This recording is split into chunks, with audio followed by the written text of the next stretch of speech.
नाज़रीन कराम, अस्सलामु अलैकुम वरहमतुल्लाहि वबरकातुहू। गर्मियों की छुट्टियों से उठाएं फायदा। जी हाँ नाज़रीन कराम, आपने बिल्कुल सही सुना। मदरसा फैज़ान रज़ा के ज़ेर एहतमाम हम ला रहे हैं फैज़ान रज़ा इस्लामिक समर कैंप, जिसमें हम सीखेंगे नमाज और वज़ू का प्रैक्टिकल तरीका, और हम सीखेंगे ज़बानी मुकम्मल नमाज।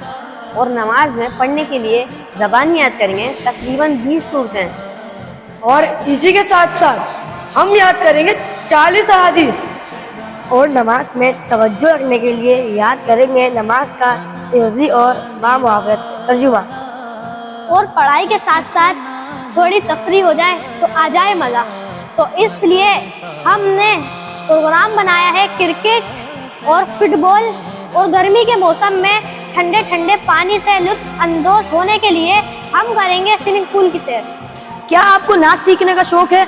तो हम सिखाएंगे आपको नाच सिखाने के लिए हमारे साथ मौजूद होंगे नात ख्वां हाफिज हसन अजीजी और बुनियादी अकायद, कलमे, दुआएं और बहुत कुछ। तो फिर देर किस बात की? रजिस्ट्रेशन के लिए फौरन फॉर्म हासिल करें।